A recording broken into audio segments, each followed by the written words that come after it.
Voy a presentar mi proyecto de Machine Learning e Inteligencia Artificial, en el cual voy a tratar de predecir los niveles de transcripción de promotores bacterianos usando únicamente su secuencia y un algoritmo de deep learning. En primer lugar, lo que voy a explicar es un poco de biología para que podáis entender el proyecto y en lo que me he basado. Entonces, la información genética en las células de los seres vivos se almacena dentro del DNA.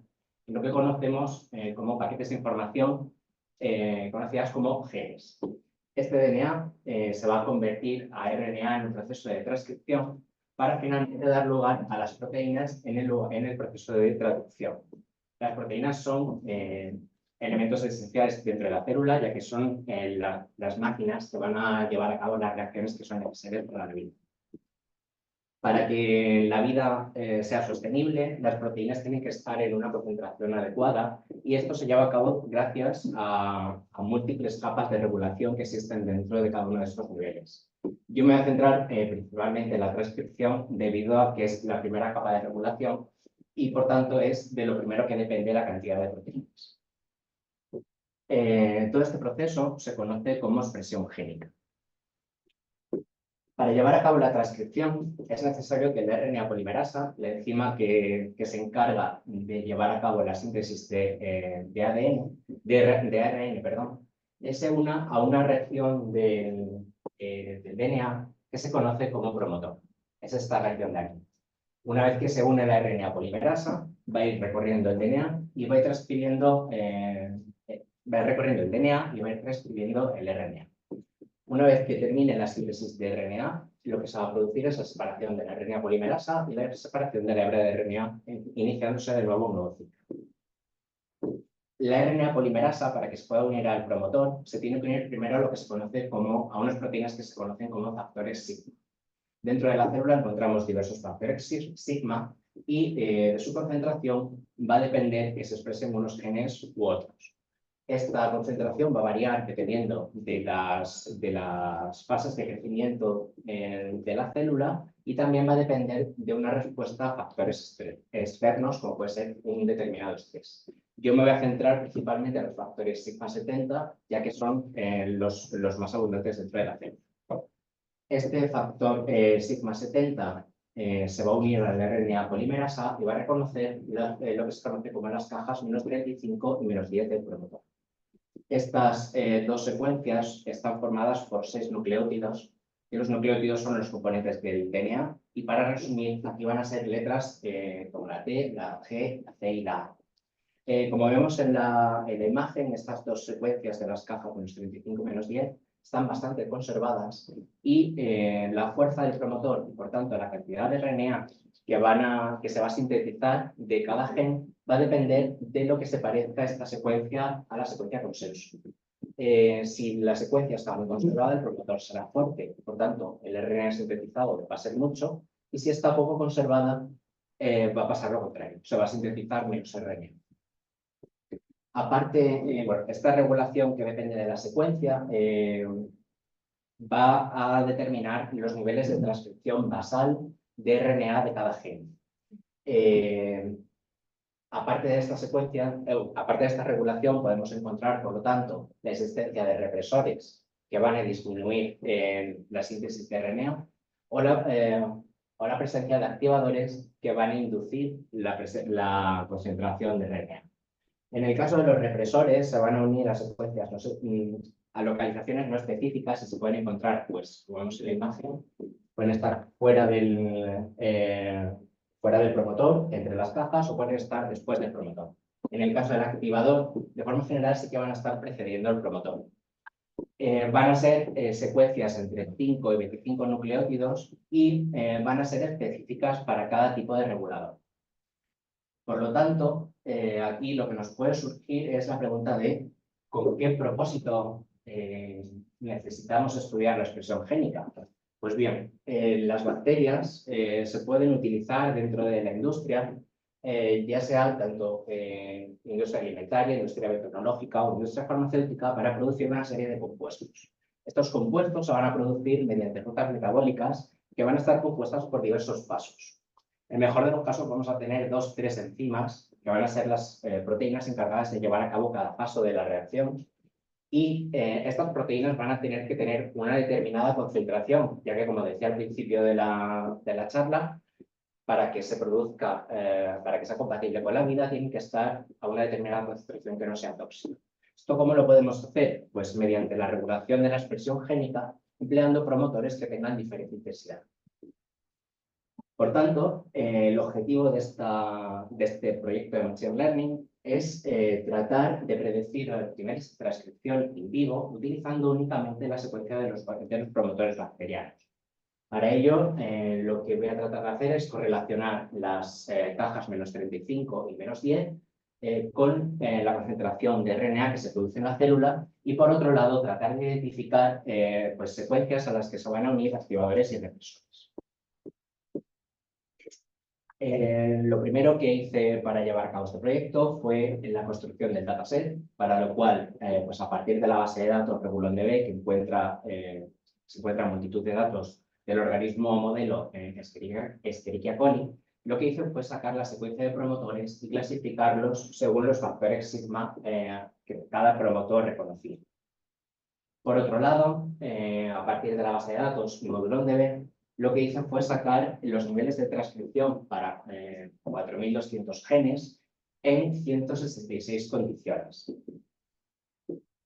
Estos datasets los preprocesé. Por un lado, la secuencia de los promotores, lo que hice fue coger pues, promotores sigma 70 únicamente y promotores que estaban controlados por un solo promotor, ya que la existencia de varios promotores regulando un mismo gen puede conducir a contradicciones en el modelo. Por otro lado, y aquí fue la principal dificultad, fue la de darle al modelo los niveles de transcripción, ya que, como vemos en la imagen, para un mismo gen puede haber diferentes distribuciones de la expresión génica dependiendo de las condiciones ambientales. Esto pues, es un problema, ya que hay que tomar una decisión sobre qué tipo de, qué distribución coger de las dos, y mi decisión fue coger la moda para cada gen como valor del año. Una vez seleccionado pues, estos valores, lo que hice fue categorizar los promotores como, bueno, las expresiones como baja, media y fuerte. Al interseccionar ambos datasets, lo que obtuve fue un dataset de 660 promotores que estaban controlados por el factor sigma 70. Haciendo un análisis exploratorio de los datos inicial, traté de correlacionar la fuerza de los promotores, que sería la fuerza máxima en este caso es 2, que se correspondería con fuerte. Traté de correlacionarla con los promotores, con los nucleótidos más abundantes dentro de la caja -10. Y lo que vemos en la imagen es que la T pues, aparece, en este caso es negativa, cuando lo que veíamos en la secuencia conservada era que era un nucleótido más abundante y que estaba relacionado positivamente. Al ver la secuencia de los promotores, lo que vemos es que aunque se conserve la secuencia, puede estar desplazada y, por lo tanto, hacer este tipo de correlaciones no es tan sencillo como hacer una matriz de correlación. Por lo tanto, lo que necesitamos para poder hacer un modelo de Machine Learning es emplear un modelo que reconozca patrones independientemente de la posición en la que se encuentre. Un tipo de modelo que podemos emplear para realizar este tipo de reconocimiento es las redes neuronales convolucionales. El problema de estas redes es que trabajan con valores numéricos y yo lo que tengo son secuencias de letras. Entonces, lo primero que hay que hacer es transformar esta secuencia de letras a vectores binarios con 0 y 1, de tal modo que pasamos de secuencias de 81 nucleótidos en una sola dimensión a secuencias de 81 nucleótidos en 4 dimensiones. Sin embargo, yo lo que voy a tratar es estas dimensiones por igual, las voy a leer de forma simultánea y las voy a pasar a la siguiente red convolucional y, por lo tanto, voy a utilizar una red de tipo de una dimensión. Como el objetivo era detectar patrones, lo que voy a hacer es utilizar una red convolucional Quinception, en la cual podemos generar diferentes ventanas del kernel con diferente tamaño, de tal modo que cada una de ellas nos sirva, pues, por un lado, para reconocer los sitios a los que se pueden unir los reguladores, creando una ventana de tamaño 18, Y por otro lado, el reconocimiento de los promotores empleando pues, un tamaño de ventana 6.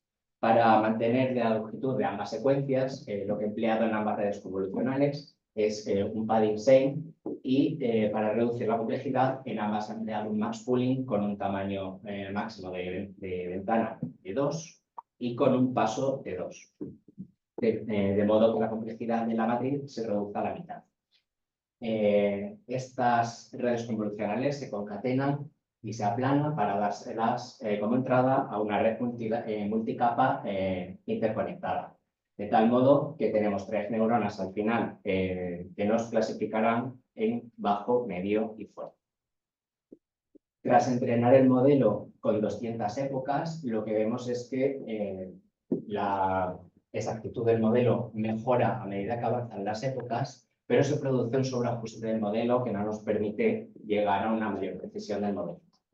Como vemos en el train, hemos alcanzado una accuracy de 0,95 y sin embargo en el test alcanzamos una accuracy de 0, cercana a 0,6, que nos puede parecer baja en un modelo de clasificación, pero que es comparable a lo que he publicado en la literatura para clasificación de promotores bacterianos, en los cuales llega a una clasificación de una clasificación binaria entre fuerte y débil, llegan a una accuracy de 0,8.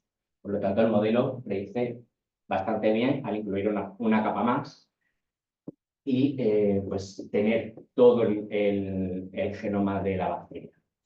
Este problema principalmente se produce debido a que pues, el número de promotores fuertes que yo tengo en el dataset es muy bajo y el modelo no es capaz de identificar los patrones suficientes como para clasificar esta clase. Y ya para concluir, podemos decir que la red convolucional es capaz de identificar patrones que permiten la clasificación de los promotores entre débil, medio y fuerte, usando únicamente la secuencia de los promotores y alimentando el modelo con datos de transcripción. Las clases desbalanceadas conducen a una incorrecta identificación de estas clases que están infrarrepresentadas y que en el caso de que pudiésemos localizar el problema a un solo gen e incrementar la información, pues seríamos capaces de llegar a ver cómo contribuye cada nucleótido a la fuerza del promotor. Para continuar este trabajo, pues a mí principalmente lo que se me ocurre es dividir el problema en varios problemas. En primer lugar, pues sería identificar los reguladores, ver cómo estos reguladores influyen en la fuerza del promotor y una vez que tengamos estos datos, ver cómo podemos incluirlo dentro de la X, debido a que nuestra variable problema depende a su vez pues, de la variable problema. Entonces es muy difícil identificarla sin poder aislarla. Nada más. Si tenéis alguna duda, pues podéis hacer.